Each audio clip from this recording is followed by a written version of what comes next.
Valeria, cuando uno quiere preparar un té con leche, ¿tiene que poner el té en la leche o la leche en el té? Qué buena pregunta. ¿Sí? ¿Y vos estás preparada para contestar? Estoy justo preparada para eso.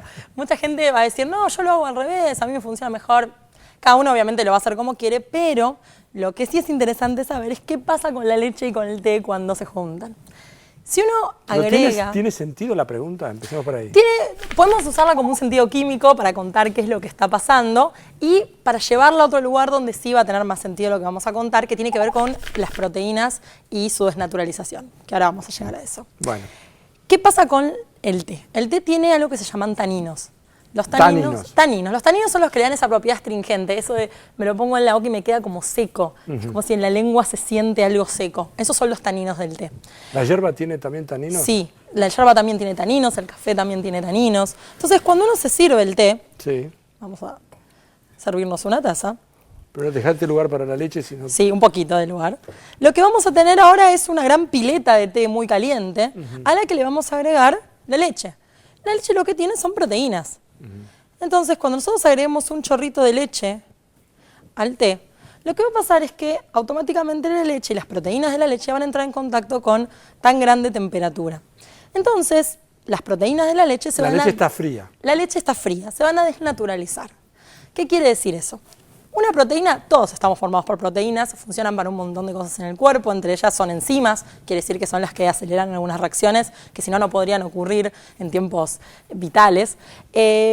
Las proteínas tienen una estructura, tienen lo que se llama una estructura primaria, que es la cadenita de aminoácidos, que son los monómeros que la forman, los pedacitos, los eslabones que forman la cadena, que uno lo puede pensar como las letras que forman una palabra y que son una cantidad limitada de letras, son una cantidad limitada de aminoácidos, pero combinándolos de diferentes maneras podemos formar una cantidad ilimitada de palabras y por lo tanto una cantidad ilimitada de proteínas. Esa es la estructura primaria.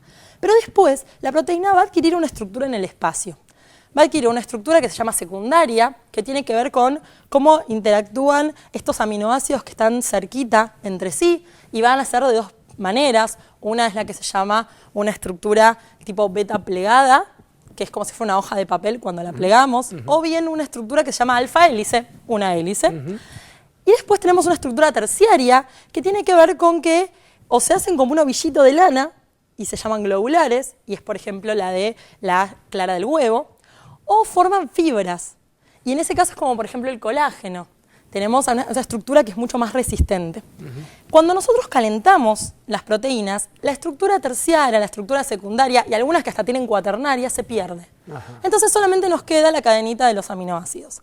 Al perderse esa estructura, a la proteína obviamente le pasan cosas porque ya no tiene su forma natural en el espacio. Cuando nosotros agregamos la leche al té, lo que estamos haciendo es desnaturalizar esas proteínas porque estamos metiendo un poquito de leche fría en un montón de leche caliente. Un montón de té caliente. En un montón de té, perdón, caliente.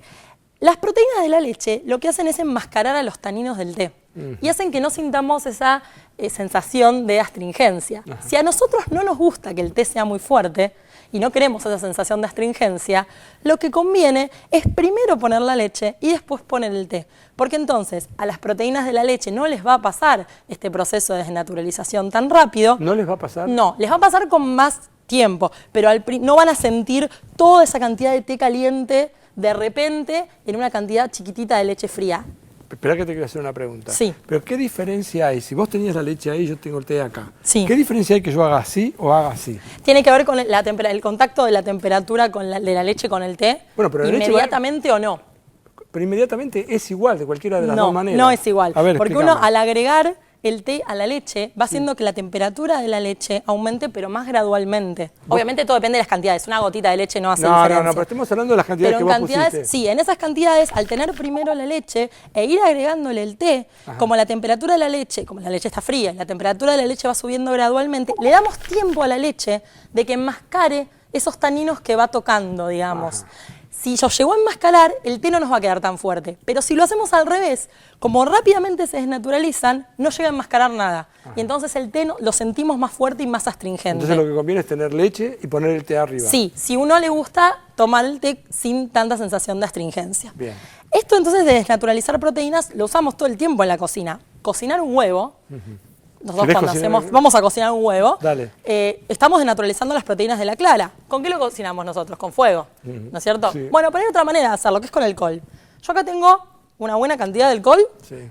y lo que voy a hacer es poner un huevo adentro y ver qué es lo que pasa en cuanto lo pongo. Ya se empieza a ver, uno ya puede empezar a mirar cómo la clara empezó a coagularse, Sí. cómo esas proteínas se empezaron a desnaturalizar.